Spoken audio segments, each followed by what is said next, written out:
Good morning and welcome to another episode of In the Ministry with RSM. I'm evangelist Greg Strickland here with our director, Brother Tom Weaver. How you doing this morning, Brother Tom? I'm doing great and glad to be back. It's been a while. Yes, it has, and even with everything that's going on this year, we've been quite busy since our last Exceptionally live episode. busy. Opportunities to go to places we've never been before. Yeah, and it's been great. So I'm looking forward to hopefully getting back on the road in January so I can rest a little bit. January 1st for both of us. Yes, We take off on New leaving for Year's Day. Texas. Yeah. Lord willing. Lord willing. We'll always That's say right. Lord willing. That's right. So it's going to be a full January if we get to do all the things that we have planned, but we figured out God has some good plans otherwise sometimes. He does. Sometimes he changes things. We're all set. We know our schedule and we just have to be a little flexible when God right. changes things. That's right. It's always been good. Which kind of leads into our topic today, or at least how I wanted to begin talking about it, because ministry changes. Yes, it It does. surely does. That's an understatement. We know the gospel never does change, but the way we present it might. I don't know if it needs to change or does change as much as some people might.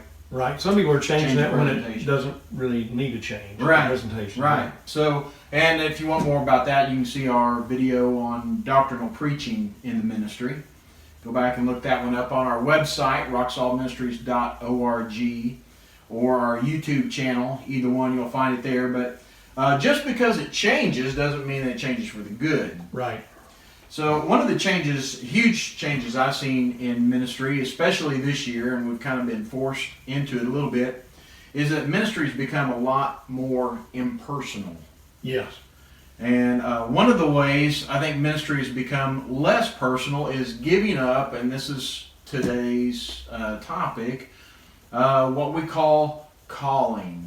And I don't even know if anybody even uses that term anymore. Or A lot of the young preachers may not even understand it. They think it's an archaic, Right. not only phrase but practice. Yeah. So let's just talk about that. What are we talking about when we use the word calling? Because, like you said, maybe even some young ministers don't know what we're talking about when we're talking about calling, Calling, calling, making calls, and calling nights. calling nights. Yeah. Yeah. So what is that? What are we talking about? Talk about getting in people's homes. Okay. Getting in people's homes and visiting with them, sometimes in their businesses. Yeah. If they're in a small business situation where you can go in and visit, but it's getting to their home. A practice that churches had until 20 years ago, they had calling nights, Right. where a number of people from the church would show up. They would pray and they would go out and call on prospects or call on members of the church. Mm-hmm. Yeah, I remember calling nights might be a Wednesday night or other night that whenever you could wrangle people up that were willing to do that. We did some a lot of times door to door Yes. type calling, just people that I didn't know. I remember when I first started in ministry in Collins, Missouri, and there was a town of 150 people. It was about maybe 5 blocks wide and 5 blocks long. There wasn't very much to it, but I just made an effort when I got there to call on every house in town. Didn't take very long. No. Over the course of a couple of weeks, I pretty much had it. But, if you really want to know people, Knock on their door. yeah, what better way? Yeah. And so we did door-to-door calling. And, of course, sometimes you're visiting a shut-in, maybe that hadn't been to church, or just visiting a church member. Unfortunately, sometimes maybe you have to make a call on somebody where there's kind of a problem in the church, Yeah. things like that. But that's what we're talking about, getting in people's homes or businesses. I remember also when we first planted a church in Girard, Kansas, or in Crawford County, Kansas, we became regulars at a place. You know what I mean by that. Yeah. We're kind of regulars over here where we're going to go eat lunch here in a little bit. Yeah. But when you get to be a regular at a place, you get to know the people that work there. Yeah. Waitresses know us. Yeah. Yeah. And you know the other regulars Yeah. that are there a lot of times. And so we just determined to be regulars, and that was really a place where we kind of called. I noticed that in speaking to one of your sons, that he's picked that up from you in the work he's doing, and that was a thought that really never came to me until I heard that from him. And I guess I did it without ever thinking about doing it. But in new church work, and in older churches too, a lot of times I did door-to-door work, but in new church work particularly, when nobody in town knew you. They didn't know the church. They may saw a sign, saw a building, but didn't understand what was going on. Just knocking on a door, and if no one was there, just leaving something on the door that says, "This is who I am, and I've been here. Call me if I can do a service to you." Right. Yeah. It was a great opportunity as we got to know. It was a really small town, really small cafe. So basically, there was one waitress that waited on folks, and we got to know her and would ask her, periodically, "We're getting ready to pray. Is there anything we can pray for you about?" Yes, And that's a good thing. And the more that we asked that and came in there, the more sometimes she just throw out before we ask.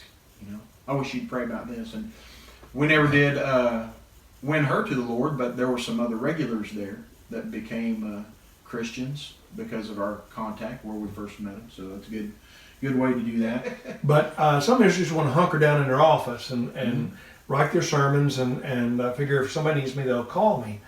But what we're doing is we've turned it around saying, well, they will call on me, when we need to be proactive in calling on them. And I think another reason that people aren't doing it is they just don't know how. And there are some honest guys who say, well, I do it, but I'm nervous about it. It's like we talked about giving invitations in another one of these programs, and a lot of guys don't do it because they don't know how. And I understand that. They didn't teach me in college how to do it. I just don't understand. And hopefully we'll answer some of those questions today. Yeah.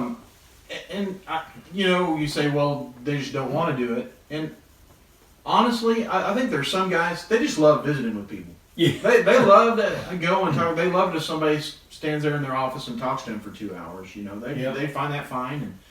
And Danny, honestly, I can't say that calling was my favorite thing to do.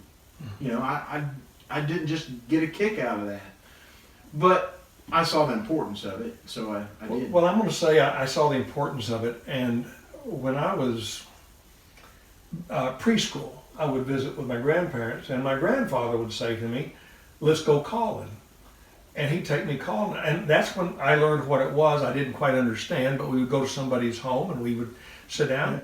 Pastoral calling has not been my gift, and I don't mind doing it. As a young boy, I like to visit with the old folks, and go in homes. But if I have an opportunity to do an evangelistic call as opposed to a pastoral call, unless it's an emergency pastoral call, I'm going to make an evangelistic call. Right. That's my giftedness. I have an ability to make the pastoral calls, but I have to make myself get out and do that, to be honest. But I think we all need to make ourselves get up and do things that need to be done as part of our ministry. Right. And I was going to mention this later on, but we can argue about, well, whose job it is, because I think, honestly, pastoral calling needs to be done by the pastors of the church. The elders. And the pastors are not the preachers. That's right. I mean, they might be, but not necessarily. Right. We need the elders to be elding. That's right. And we can argue about that, say, well, they ought to be. Well, they ought to be. But you know what? It's all of our jobs to make disciples. Yeah. And I think that we will do a better job of making disciples if we're in contact with those that we want to disciple. Right. Now, let's just say, let's start from the beginning. We're kind of talking about calling on church members, but like you said, we want to make evangelistic calls too, or maybe calls on visitors to the church. Yeah. So let's just say we have a visitor Sunday who's never been there before. You don't know them. And how are you going to utilize calling or visitation, if you want to call that, in a way that will maximize your potential to make a disciple? First week they're there. Make an effort to make a call. You may not be able to get it that week because of schedules, right? But do that. One of the things that frustrates me very much when we're holding a revival is there'll be someone there and they'll be talking to me like they don't know the church very well. Of course, I don't know it very well, and they're speaking to me because they think I'm a member. They don't know that I'm just here as a guest speaker. Right. And when they're gone, I'll say to the preacher or to an elder, "Who was that couple?" "Well, I just don't know. They've been here for a couple of weeks. They've been here a couple of times. We don't know who they are." My goodness, you don't know who they are? You ought to know who they are when they are there.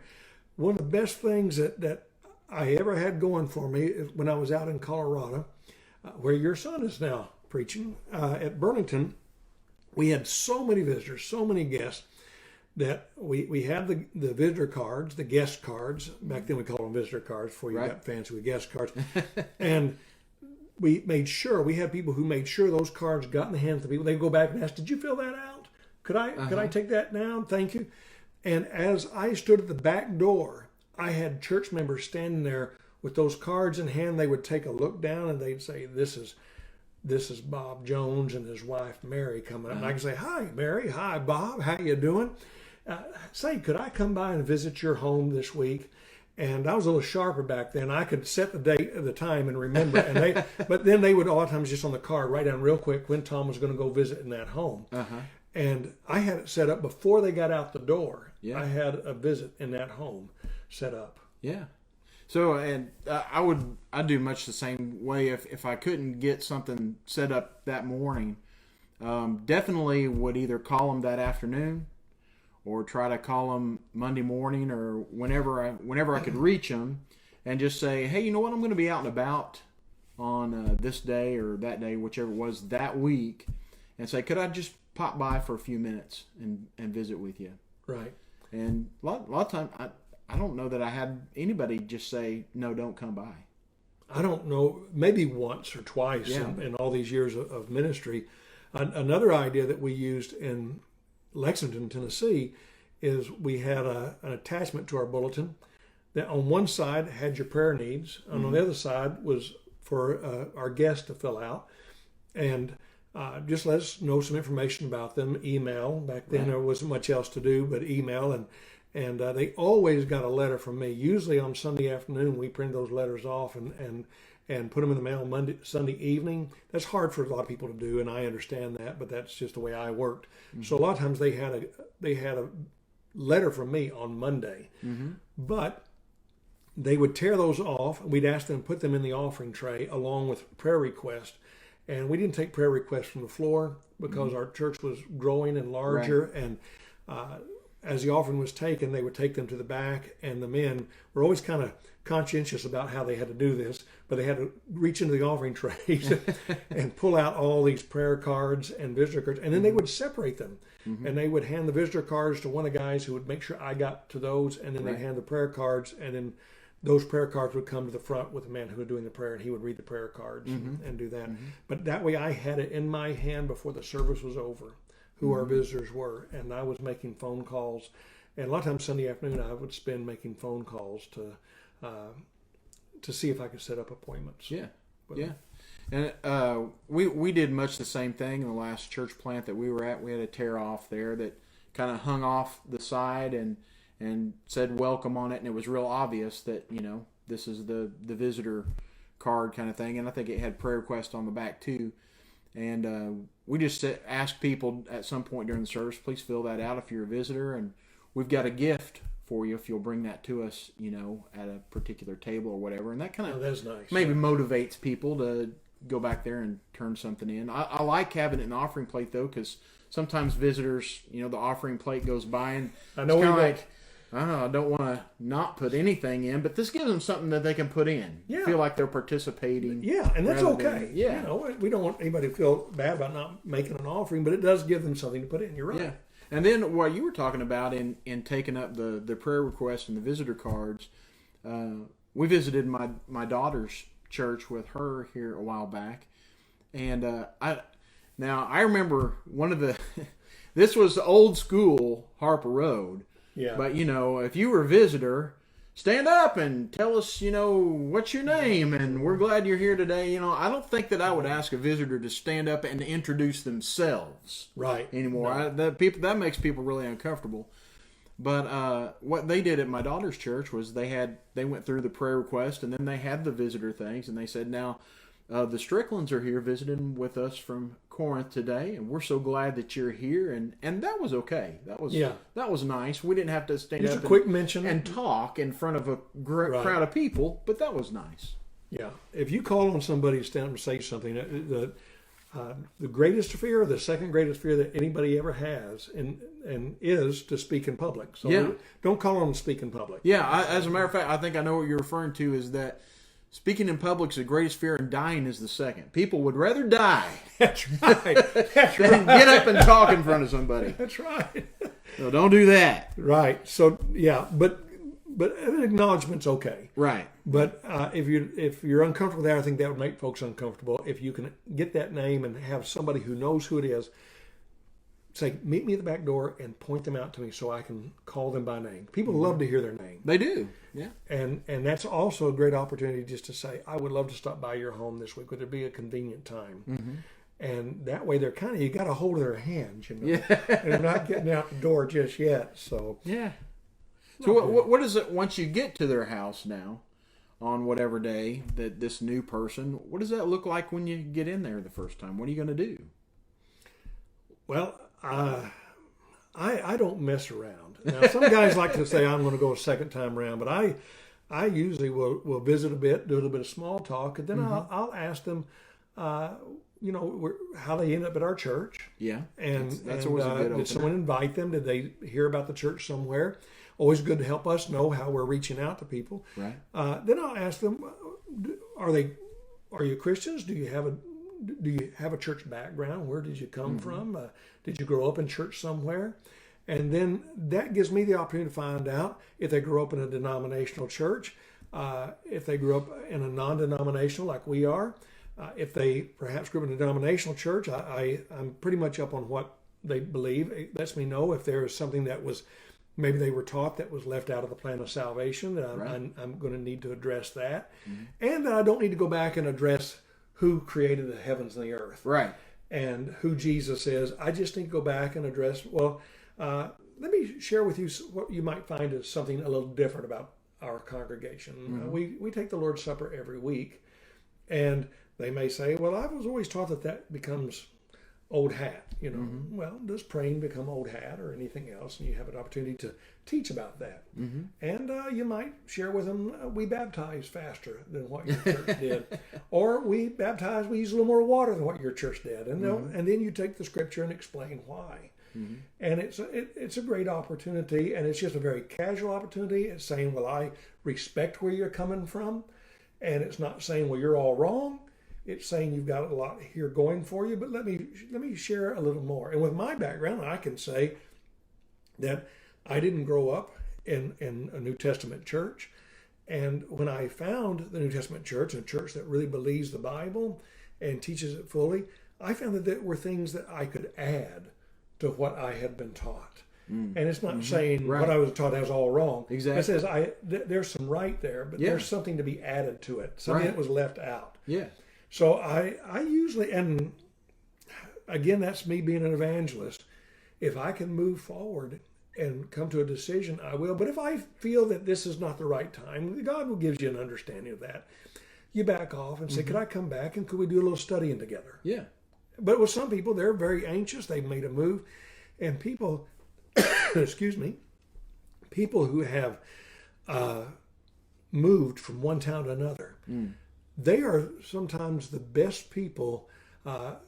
They're not tied to their denomination. That's the time when they're willing to look and be open-minded about what the scriptures say. And so I take that opportunity to go right ahead and plow forward if I can. Right. Not being pushy, but just in a very congenial way, saying, can we look at the scriptures a little further on this? Yeah. Now or next week or some other time. Yeah. Another thing that I would do many times, especially sometimes with church members, we do this, but especially with newer folks. Again, I'm one who did not find it really easy to go out and get in people's homes. I'm not that kind of person. And I've talked to guys, well, that's just not me. Well, it really doesn't matter whether it's not you or not. It's what we're supposed to do.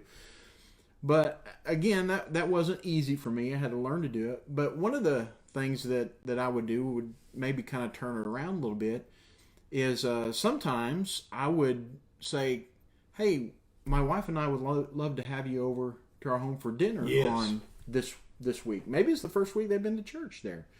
And that it kind of makes you feel easier if you got them on your home turf. You know, you're a little bit more comfortable, and maybe they're a little bit thrown off. And so then you have the opportunity to minister to them to make them feel comfortable. So that can kind of help. I was grinning when you were saying you're not comfortable because that's the first I've ever heard about that, Grant. You're one of the most call-in preachers I ever held a revival Well, with. Well, that's what I'm saying. It's not easy. Well. It's I'm not learning easy. about you. Yeah, it's not. It wasn't easy for me, but I just, if you're gonna, that's what Jesus said to do. Go. Don't sit around and wait for people to call you. Come into the office.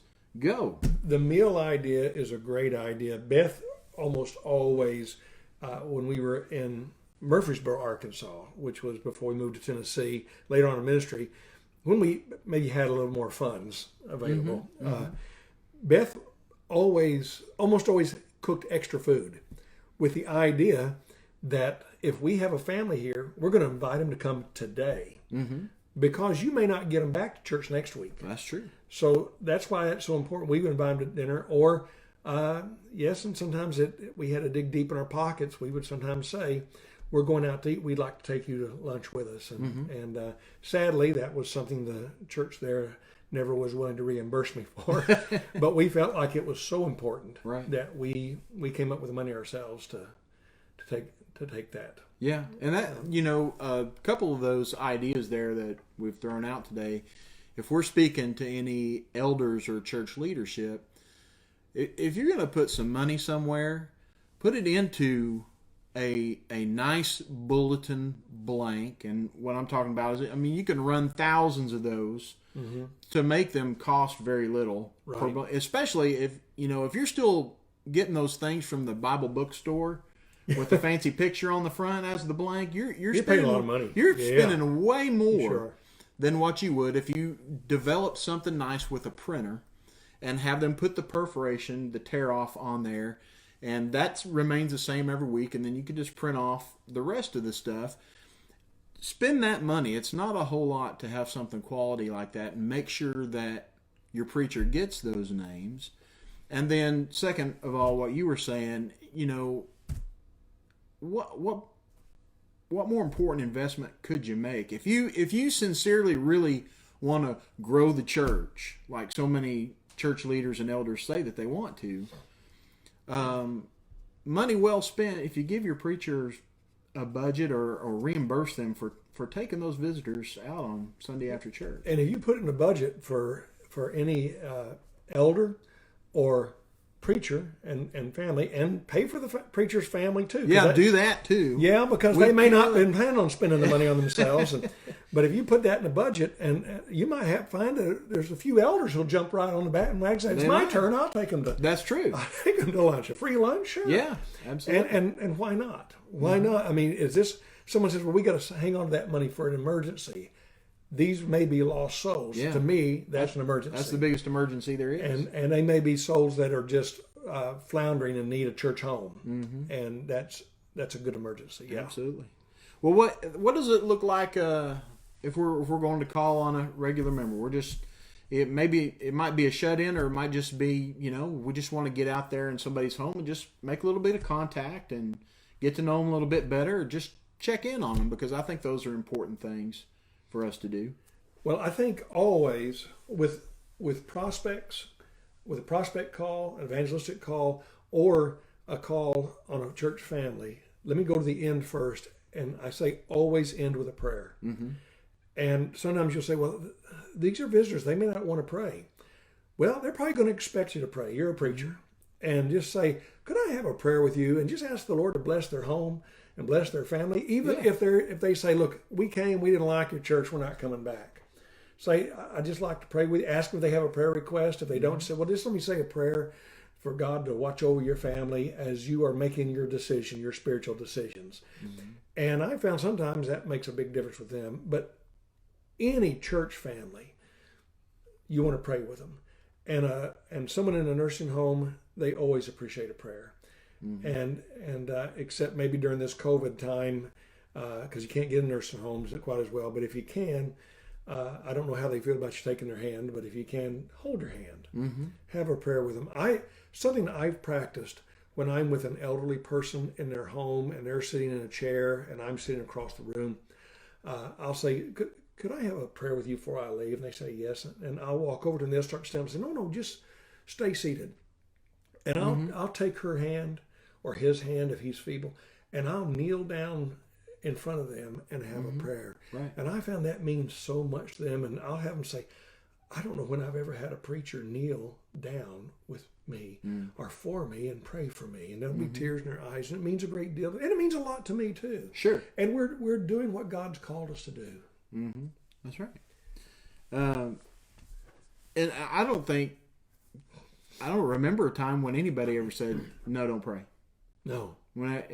Believe it or not, they may have been an atheist. But if I said, can I pray with you or for you? I've never been turned down. And sometimes we think, well, I'm not going to call on them because they don't recognize me. They don't hardly know anybody.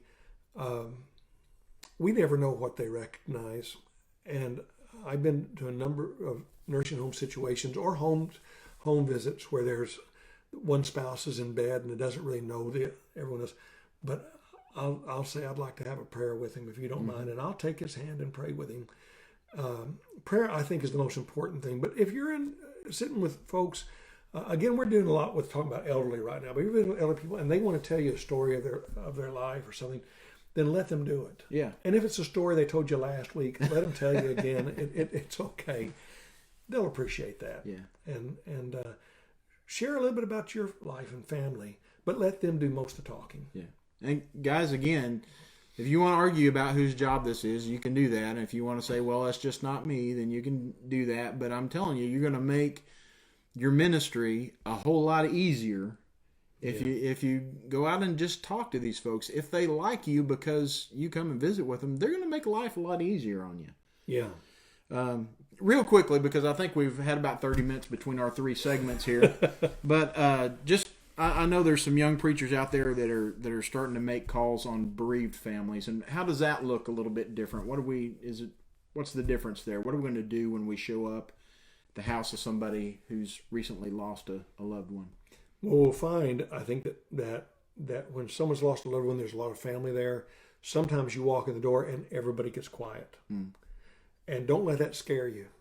Just don't let it scare you.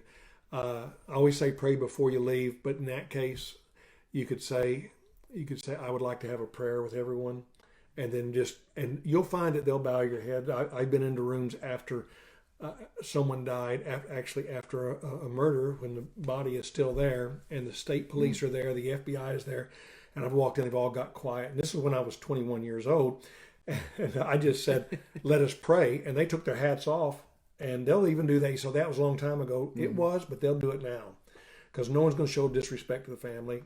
Say a prayer, and then go to the widow, go to the son or daughter or whoever, and have a prayer with them. And I'm not have a prayer with them, and talk to them, and just say, I'm sorry. And one of the first things to do, and the most important thing to do, in my mind, Brother Greg, say you're sorry.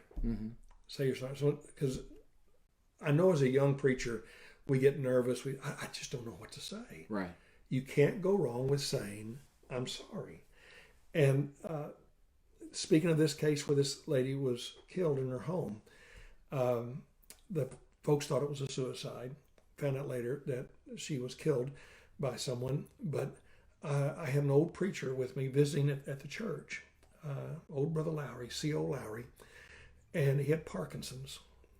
And I'll never forget, I looked at him, I didn't know what to do. This was my first funeral, this is my first death, and a brother-in-law has run across the road to tell me that she's dead in the house. And I looked at Brother Lowry and I said, what do I do? What do I say, Brother Lowry?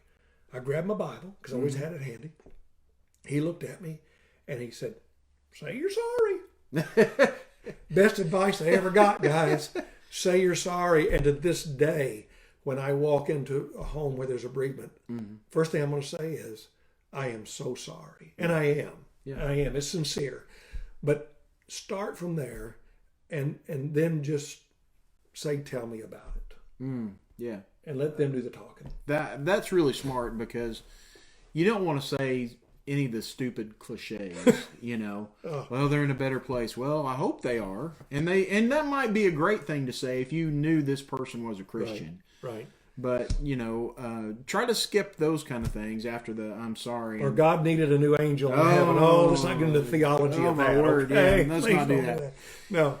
But let them talk about that person, you know, and if you're going to be the person, and this might come at another call between you always go right then when you hear there's a death. Go right then as much as you can if you can get to them. And this might come in another visit before a funeral. But if you're going to, you're going to be doing the funeral or have a part in the service.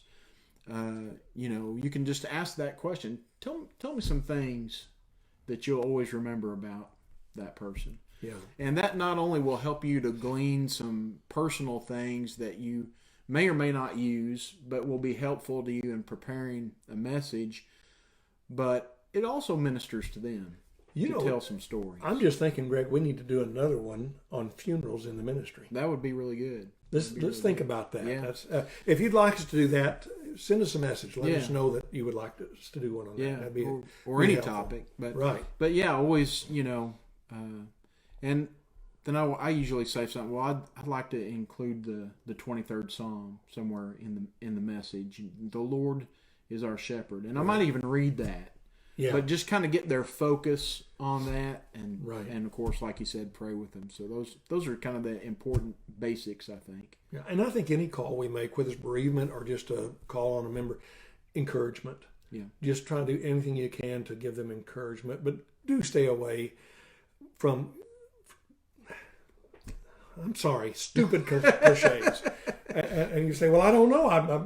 I say stupid cliches, all and I do say things like that sometimes. But let's do our best to just listen. Yeah, and don't be afraid that they're going to say, well, they probably don't want somebody horning in on their family right now. No, they want the preacher to be there. They want the spiritual right now. And again, we can argue about whose job it is, but I'm sorry, they're going to look for the preacher. Yeah. To come and be there. Yeah, and I would expect that elders would be there. In my home church that we both attended, elders, many times I would see the elders at a bereavement call when I would show up with my grandfather.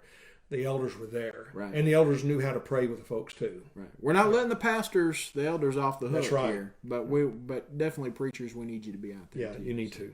Well, I think it's been a good discussion, and I hope it's been fruitful for our preachers today. But we'll be back today at 1:00, and we're going to talk about calling. Yeah. Not the same calling, but God's calling on people's on our lives. Right. Look forward to being with you then. Yes, we'll see you then.